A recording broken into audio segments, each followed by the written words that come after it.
Welcome to the Chaos Whispers of Healthcare, the podcast for busy healthcare leaders who are ready to get out of survival mode so they can focus on what matters most. This is where the burnout stops and the real talk starts. I'm your host, Dr. Megan Carter, and each week I sit down with healthcare innovators who get it. We will unpack the chaos, laugh through the hard stuff, and get you at least 2 practical tips you can use at work right away. If you're ready to clear the chaos and lead with impact, you've come to the right place. Let's jump in.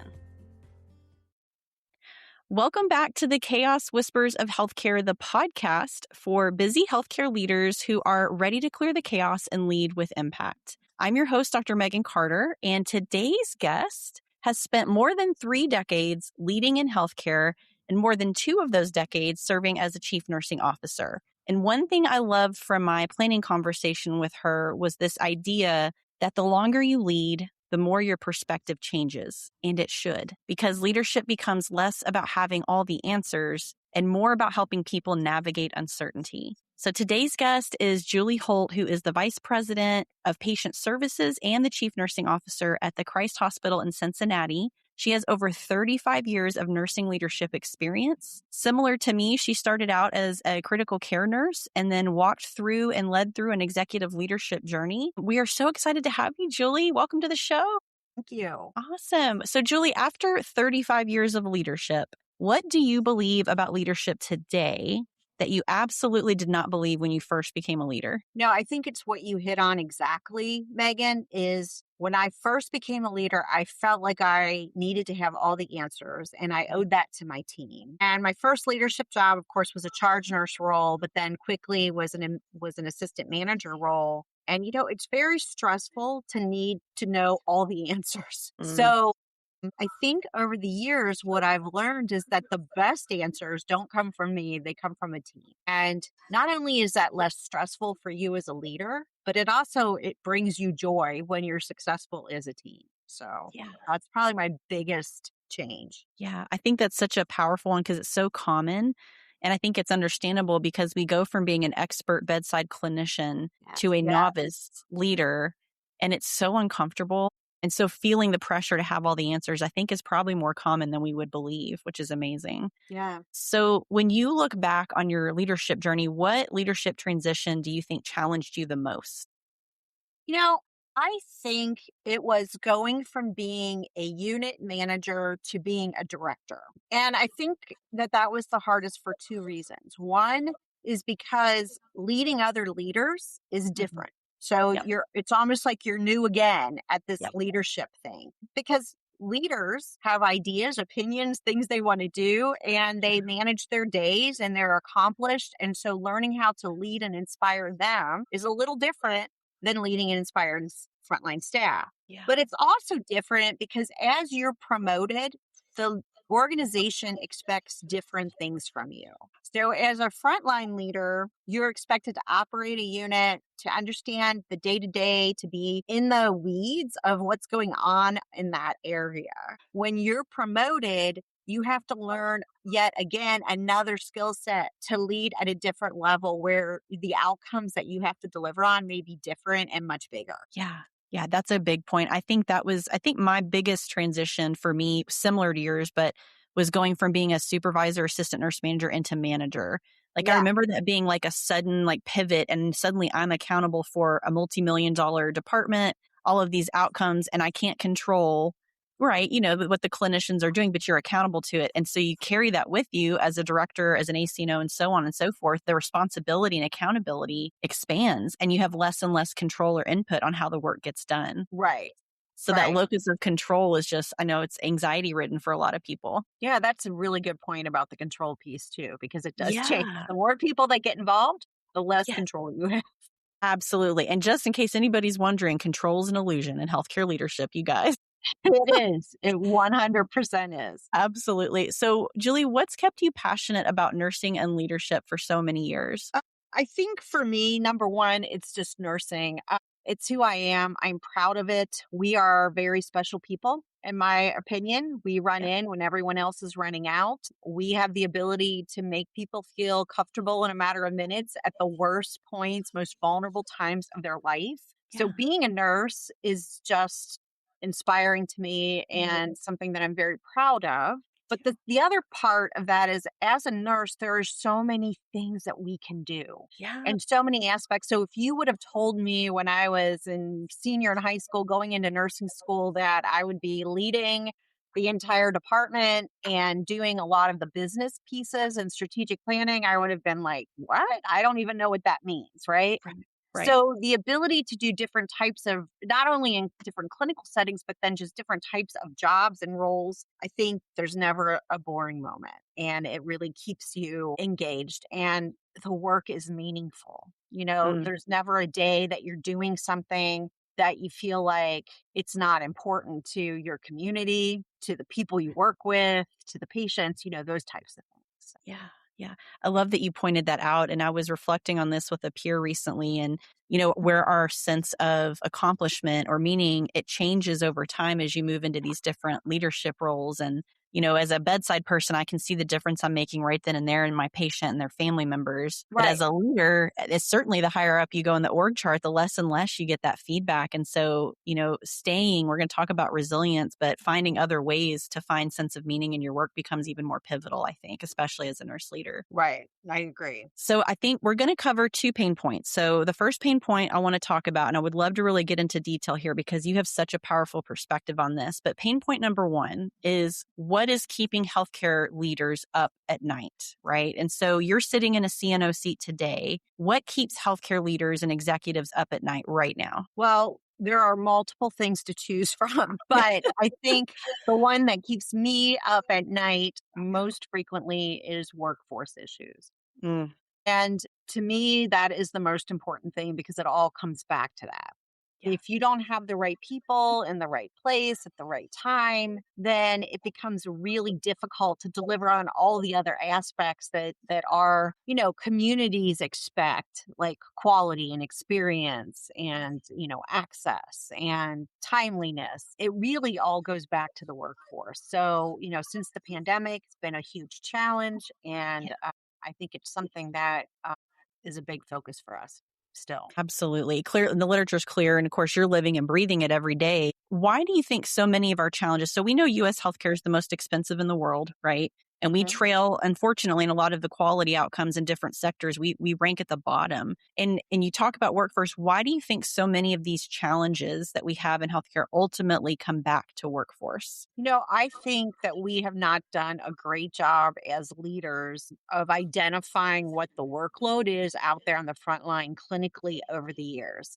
And Mm, I think oftentimes we have looked at frontline clinicians, whether it be nursing or other areas, as an expense rather than the necessity to deliver on the results that we're looking for. And I think that is really kind of coming to the ahead right now in our industry. For the first time ever, I was looking at worked hours per patient day benchmarks nationally, and they went up. And I was so excited to see that because I think, if people have too much on their plate, they become overwhelmed. I think we learned a lot from the pandemic. It was bad. We learned what not to do. We learned a lot of things that we could do differently and better. yeah. And I think that that's what we owe the workforce, is to really evaluate what is the work and to fund it and give them the chance to deliver on that, on what they signed up for as a clinician. The other thing I think is span of control, and we're Mm, doing a lot of work on our frontline nurse managers and their workload as well, anywhere from standard of work to prioritization to just time management and those kinds of things. Because if they are not available for those yeah. frontline workers Yeah. and team members, then we're shot in the foot right there. You need that level of support. Yeah. And I don't think we've done a good job in the industry with that. So we're Mm. focusing on a lot of those things right now in my organization, and starting to see some small but important successes. Yeah. Having had the honor and privilege of meeting your team and doing some work with you guys, it is so clear to me. And I don't think I've met a group that doesn't, but your team genuinely cares about their people. And, we talk about the front line getting to see their manager. It's amazing how many times I'll come do like a keynote or something, and there's a mix of frontline direct care clinicians and leaders. And when I show the frontline people how overwhelmed leaders are across the nation, it's always a big aha moment for them, because often by not seeing their leader, they assume that's because their leader doesn't care or they're not a priority. When in fact, we know the leader cares deeply and is carrying moral distress because they cannot physically get the time to go out and actually engage with their team because they themselves are drowning in administrative burden and meetings. We've talked about all that. I love that your hospital is embracing how to make that better for them, because we know a nurse will stay if they feel supported and seen by their leader and their peers. So I think it's such a powerful point. Oh, I agree. I mean, I think even, that occurs at the manager level, but even as you go through the levels of nursing leadership, I mean, there's one CNO in our organization and there's about 3,000 nurses. Yeah. And I hear a lot like, hey, we'd like to see you more. And I think, there is nothing I enjoy more than going out and seeing the team members and talking to them. But I need to be in the boardroom representing them, or sitting at the exec team meetings representing nursing. That is how I serve our nurses. And so I think it's important, for all of us to recognize the different roles and the importance that they play. Yeah. Yeah, absolutely. And we kind of touched on this, but the second pain point I would really like to spend some time on before we get to solutions is what our frontline leaders are carrying. And so, you highlighted that frontline leadership is a major challenge. What are you seeing nurse managers and frontline leaders struggle with most right now? So I think it's just competing priorities. What we learned in our organization is that I was probably asking them to do less than all the other departments in the organization. I found out that, people were asking them to do this audit or check on this or fill out this report, and these things add up. And we were so grateful when you came in and helped us look at that and, quantify it so that we can actually share that with other people and say, hey, if you want us to do this, then we have to take something else off the plate. So I think that's one area, just competing priorities and just a lot of things.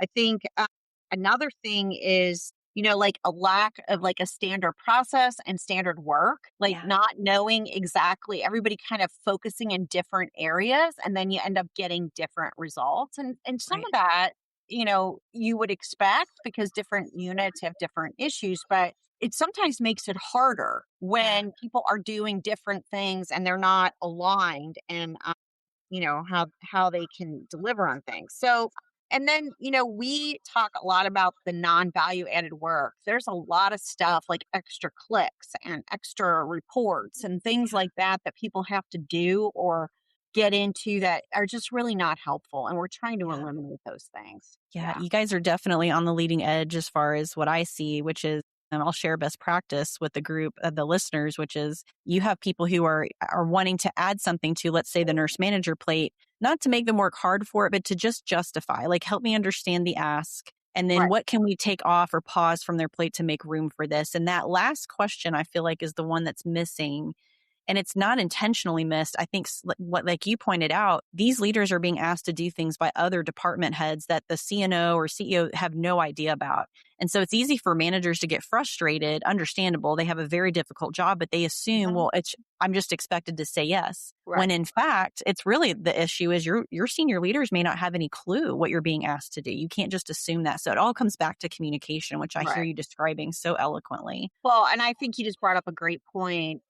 One of the things that we did with your help in a second workshop that we attended was empowering them to say no or to at least ask the question. I need to take this back to my leadership team to determine if this is a priority for us. Love to help, but we have to double check on this. And we're going to have to get more comfortable saying no. Other departments say no. There's only so many people. We have to take calculated risk. We have to know what that no means and then prioritize as an organization, not just as an individual manager who feels like they're drowning. Right. Absolutely. Absolutely. So well said. So how do leaders, in your mind, because we're going to bridge over to strategies, but how do, in your opinion, how do leaders avoid getting trapped in that constant reaction mode that we're describing? what we have talked about um, and learned from people who do this better than others is know what your strategic plan is and know what's most important. And when I say Mm, that, I mean your organizational strategic plan and goals, but also your own personal yeah. goals and what's important to you. And that is key because to me it's all about prioritization every single day. And if it doesn't tie to something that is in your top 5 important list, then it can wait. And you have to be able to articulate that and explain it. Yeah. If somebody's expecting something from you, then explain why it's going to be delayed or that you can't do it. I think also managers can learn ways to increase their efficiency. We learned that when we worked with you as well, that there were people who had tips and time savers Yeah. that allowed them to get their work done in a much more efficient and effective way. How do you Yeah. share those? And Right.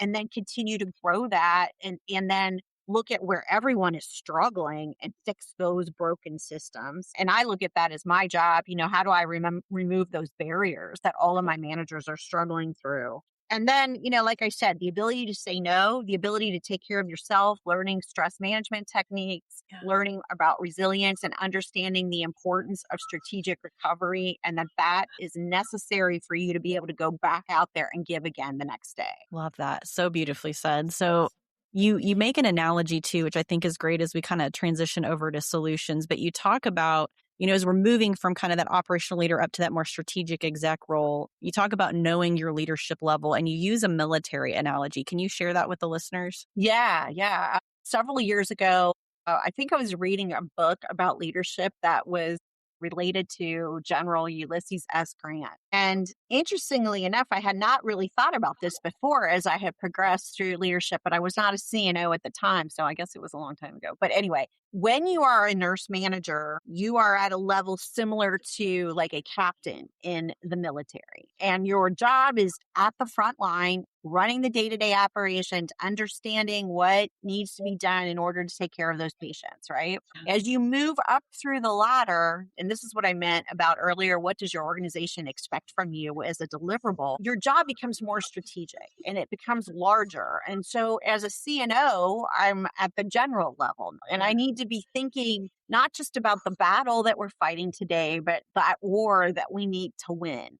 Yeah. And how long is that going to take? And what do we need to do today to get to where we need to be 5 years from now? And that difference is important for not only those of us who are leading to understand, but then also for our constituents because the why becomes different for all the different things that we do. A captain's why is going to be about a patient or about a team member in the moment, and a general's why may be a much more strategic thing like the nursing shortage or some sort of financial change in reimbursement or something like that that's going to affect us. So, yeah, I really became interested in military leading when I opened a new hospital and people were extremely stressed. And I thought, I can't imagine being more stressed than going into battle. So, what do Right. people do? And that's when I recognized, some of these nuggets that really can be applied to us in healthcare. Agreed. And I also add to that, I had kind of had that realization mid-pandemic too, which is the military really has a great way of approaching trauma-informed leadership. Yes. And boy, did that become relevant at the height of the pandemic when it's how do I as a leader support my leaders through trauma? They're supporting their clinicians through trauma, which is massive. And then, so it does. And to your Right. point, understanding your role and level is huge. That's Right. huge. That's an excellent point. We, as we were going through the pandemic, did the same thing. We did a lot of resilience training with a gentleman who actually worked with the military leaders to help our leaders through that. Yeah. That's beautiful. That's powerful. I love that. So what I'm hearing is sort of a practical tip is understanding, know your level and what your job is at that level and what it's not. So the second strategy we talk about, you call it like a strategic filter. But, one of the things we talked about is the importance of asking, is this ask of me, is this work aligned with the strategic plan? Why is that question so powerful in your mind? We have something here we call the whirlwind. And that is urgency in your day to day operations. Whether you're a captain or a general, we all face urgent things.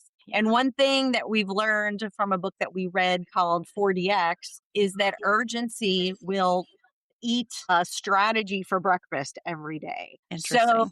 it's very important for us as leaders to ask ourselves, am I reacting to something that's urgent? Is it truly urgent? Or does it tie back to the strategic plan? And that's how we prioritize and that's how we filter. It helps you feel like you're accomplishing something. I mean, I think that's important. I think you mentioned earlier as a nurse at the end of your shift, you tie your patient up in a bow and you hand them off to someone else who's going to take care of them, right? And so, yeah, you still think about your patients, but you know that the work is getting done. As a leader, that Right. doesn't happen. The work that Right. you don't finish today is there for you tomorrow. So Right. it will accumulate. And every day you got to keep, what are our top 5 things? So I think knowing your personal strategy and goals and the organizational strategy and goals will help you with Yeah. that. It also helps too, as you're describing this, to justify if I do need to strategically decline a request for whatever Yes. reason. So, whatever it is, the justification for that. So if I come to my exec leader, say I'm a director, and say, hey, I've been asked to join this whatever committee, I'm at capacity.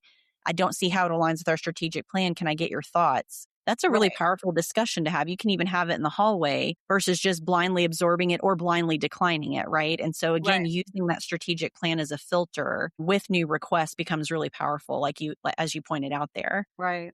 Yeah. We had a situation too where some of our frontline managers who were new were viewing a task that they were doing, like rounding on their frontline staff on a regular basis. And that they had kind of bucketed that as more of a task instead of a strategy. And Mm. we were able to take that back through that strategic plan filter and tie it to our team member culture workforce piece. And it moved, Yeah. that this is like, if I don't meet with my team members, then the chance of turnover or errors or whatever, those things all go up. And so this is more of an important task and something that's very, very valuable rather than something I just need to check off. So it works both ways. It absolutely does. It does. It's Yeah. such a brilliant point to make too. I think there's another strategy. So we'll talk about strategy number 3, which Yeah. a question that you ask, which is, am I the right person to execute this even? Great So one. why do you think leaders struggle to let go of execution as they advance into those senior levels? Yeah, I think that some of that goes back to what we talked about from the military levels. So Yeah. you're a captain and you're good at it. You've got your unit and you know it. And the way you have been successful and rewarded is by rolling up your sleeves and diving in, right? As you move up the through the different levels, you need to delegate. Yeah. And when I first was promoted as a director, I wanted to keep being a captain. I wanted to keep doing all the things that I knew how to do. They're satisfying. And I like a list just like everybody else, want to check Yep. it off and those kinds of things. And I recognized really quickly that I was becoming the bottleneck and the barrier for getting things done Yeah. because one person cannot do everything. So, Right. depending on whether you want to look at it from the strategic perspective, as I'm supposed to be looking at strategy and long-term goals and connecting the dots for people, that's the preferred way of looking at it. But the other way is just like, you don't want to slow everyone down, right? Right. And then, just to tie it back to what we talked about in the very beginning, Megan, is you don't have to have all the answer. The team and the people who do the work, they know Yeah. the work best. So let's go back to them. But you as a leader then have to become comfortable with giving some things up and Yes. letting people roll on their own. And what you will find is that their answers are way better than yours, Right. Right. and that is so rewarding. So Absolutely. Don't you think too, some of the barrier in that though, because I know I struggle with this as a new director was, okay, so it's not mine to own, it should be my manager's, but we see how right, exhausted and spread thin the right, managers are. And so that's an easy barrier or not an easy barrier to address. It's a barrier that I think is widespread, and it's feedback that I get from my audiences, which is I sure would love to delegate so I could remain strategic, but I feel bad giving anything to anyone. So can you maybe share an example? This might help with the listeners. Can you share an example where letting go actually made you a better leader as an executive? yes. So the first example would be what we just talked about. The first time I had this experience, I was a newer CNO and we were working on a throughput project. And to your point, I didn't want to ask people to do what I Yeah. thought would be the best thing because I thought it was too much. I thought Yeah. it would put them over the edge that I couldn't ask them to do that. But when you let people take work that is meaningful and Yeah. is important to them, and that's the second part of the answer, they find the energy. It fills their cup. Yeah. The mundane, day to day, boring stuff, that's what drains people, right? The things that you can't see the Right. big outcome.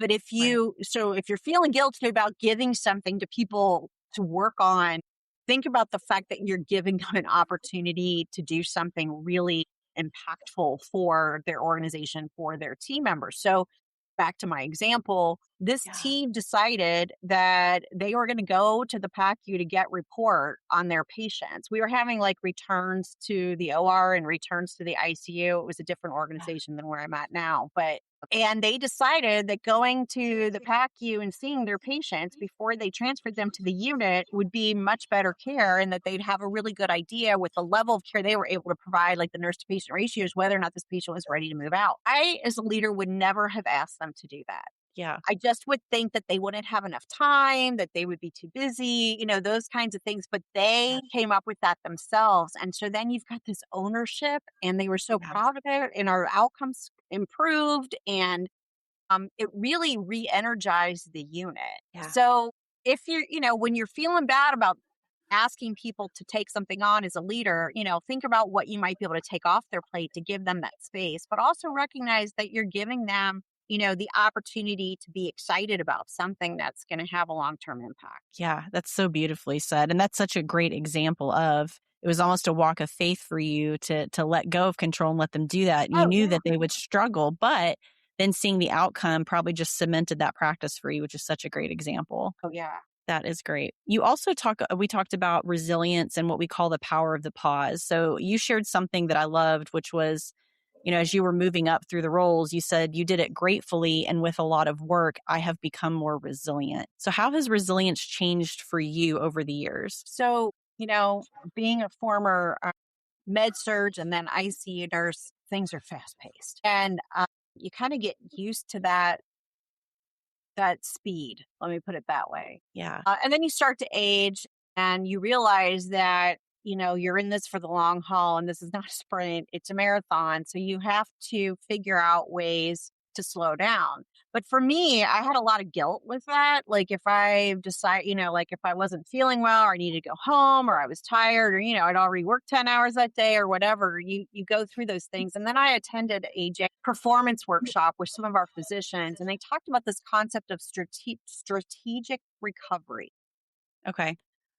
And it was so impactful because it was scientifically based, and I'm a scientist. It Right. was if you don't take time to recharge and fill your cup, Yeah. it's like that cliche on the airplane. If you don't put the oxygen mask on yourself first, you cannot deliver the Right. best product to your team. So Right. I started trying that and trying to do some things one at a time differently in my life. And I have learned that I am a much better leader because I take that time that I need, whether it be physically time or mentally time to recharge and become a better leader. So I highly recommend it. I wish I would have done it earlier. Everybody says that kind of thing, but it is possible. If I can be reformed, anybody can be reformed.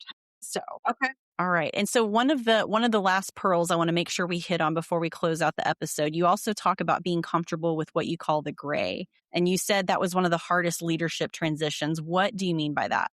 So going back to being a bedside nurse, everything is pretty much evidence based, and there's a right way to do it and a wrong way to do it, and we know Yeah. the research back behind it, and all those kinds of things. As you move into leadership, and the more you move up the layers, the answers, whether they come from your team or from you, are more and more elusive.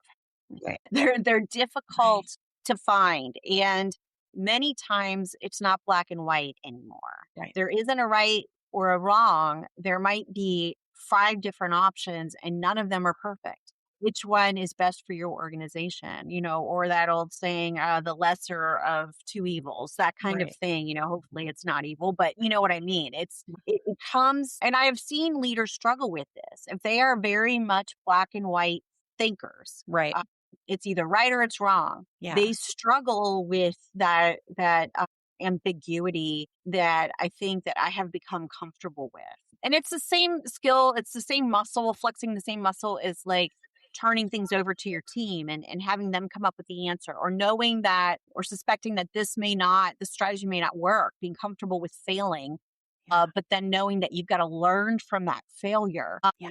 Gray means all of those things to me. And so I often talk to new leaders about becoming more and more comfortable with gray. Yeah, that's just pure wisdom right there. So I'm so glad you touched on that. I wanted to make sure we didn't lose that. So this has already been an incredible conversation. One of the things I like to do with these episodes is kind of end on a high note, because what we talk about is real talk, and being a leader in healthcare is really hard stuff. So to kind of pivot to a lighter note, what is bringing you the most joy outside of work right now? Well, it's all about that resilience. And so right now, in Cincinnati, the garden is blooming. I'm a big gardener. Yes.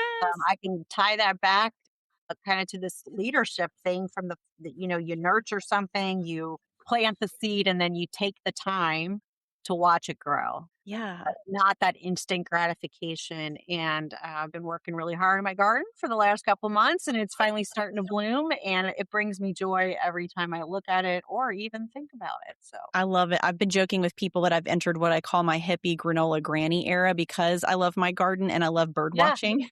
It's something other than dealing with human beings. Yeah, absolutely. That's perfect. I love that.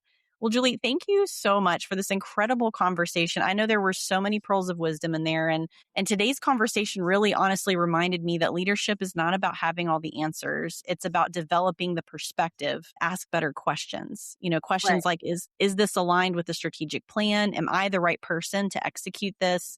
Am I reacting or pausing first? I think those small shifts are what help leaders move from operator to strategist. So thank you so much for your time. And if people want to connect with you further, Julie, where can they find you? On my LinkedIn profile. I'd be happy to respond there. And Megan, I just want to thank you again for the opportunity. It's been a pleasure working with you and talking to you today. Same. Thank you so much. And listeners, all of her tips will be in the show notes, and a link to her LinkedIn will be there as well. Thank you for tuning in, fellow Chaos Whisperers. And thank you, Julie, for coming today. Until next time, my friends. Thanks for joining us on the Chaos Whispers of Healthcare. If today's episode resonated with you, please be sure to follow this podcast, rate, and leave a review on your favorite platform. I'm Dr. Megan Carter, and I will be back next week with more real talk, fresh strategies, and guests who are redefining what it means to lead with impact. Want to keep the conversation going? Be sure to connect with me on LinkedIn and download free tools and resources from my website. Both links are in the show notes.